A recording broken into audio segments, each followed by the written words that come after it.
I have learned to live with them by now. It is not much different from how things were before they came. I still have my routine. I still wake up at 6 a.m. and I most certainly still drag my feet to work every morning. All of us do. There is no alternative. When they first arrived, we at least had the decency to fear them. Quiet chatter at the water cooler and careful whispers in the hallway carried our unease. There was a shared anxiety, a collective tension, because we knew nothing.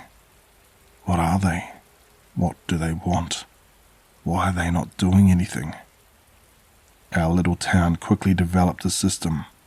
At first, we communicated their whereabouts through hand-drawn maps and word of mouth. Soon, Facebook groups sprang up dedicated to this very purpose.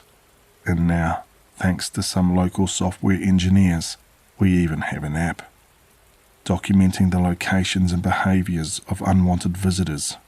There's an app for that. Regarding these creatures, our knowledge is lacking, to say the least, but we've learned a few things. 1. They come in the night. From where, we don't know. There have been sightings of them crawling out of drain wells, jumping from rooftops, and somehow squeezing themselves out of pipes. However, I can't confirm any of this firsthand. I've never seen them move. 2. Once they find a spot, they seem to return to it every night. It's almost as if they enjoy things. Of course, this makes it easier to document their locations, but it has drawbacks too. For example, our next door neighbours have a window in their bedroom that faces the complex courtyard. One of them took a liking to that very spot. Imagine trying to get ready for bed every night while one of those things stares at you with its small, black, beady eyes. Needless to say, our neighbours haven't opened their blinds in over a year. 3. The only thing they do is observe. If you encounter one, it won't move. It won't touch, threaten, or harm you. But it will watch you. As for why, we still have no idea. 4. They seem to be local to our town. I haven't heard of sightings anywhere else, and the only channel that covers them is our local news. The police department is aware of them, but they are the only authority that even acknowledge their existence. We've tried contacting every government agency imaginable, the FBI, CIA, Homeland Security, but no one has done anything, apart from silencing those of us who try to go public. We're on our own. That's the extent of what we know. As you might imagine, many theories have emerged. Most of them are biblical in nature or resemble fairy tales. Punishment for our sins, the rapture, that sort of thing.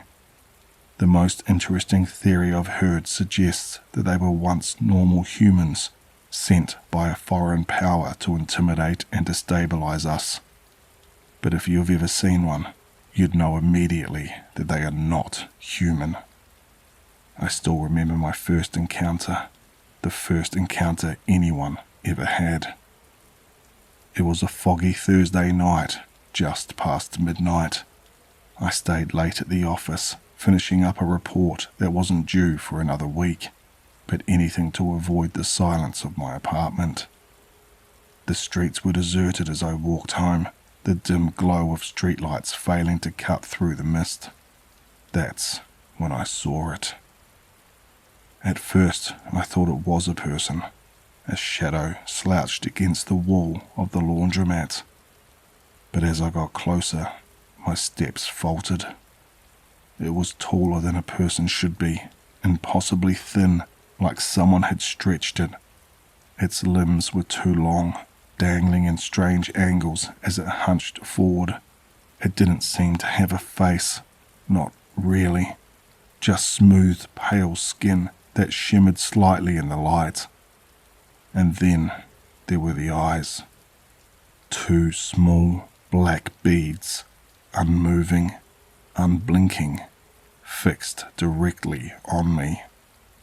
I froze, clutching my bag so tightly my knuckles turned white. It didn't move. It didn't make a sound. It just watched. I tried to tell myself it wasn't real, that I was imagining things, that I was overtired. But the weight of its gaze was undeniable, like a heavy oppressive presence pressing down on me. My heart thundered in my chest. I took a step backward, then another, its head tilted ever so slightly, as if studying me. I couldn't stand it any more. I turned and bolted, sprinting the rest of the way home without looking back. I slammed my door shut, locked it, and collapsed against it, gasping for breath. That night, I didn't sleep. I sat on the couch with the lights on, waiting for morning. I kept telling myself I wouldn't go outside again, not alone, not at night. But life has a way of making you adapt. Bills pile up, groceries run low, and work doesn't wait for fear. So I learned to live with them. We all did. Now I see them often, sometimes on my morning walk to work, standing silently in alleyways or perched on rooftops, sometimes in the park, leaning against a tree as couples stroll by, oblivious. I've even seen one sitting on a swing in the children's playground, its long legs folded awkwardly, the chains creaking softly under its weight. But it's not their presence that unnerves me. It's the feeling that they know something we don't, that their endless watching isn't idle curiosity, but something deliberate, something calculated. Sometimes I wonder if we'll ever know what they want, or if we're better off not knowing at all.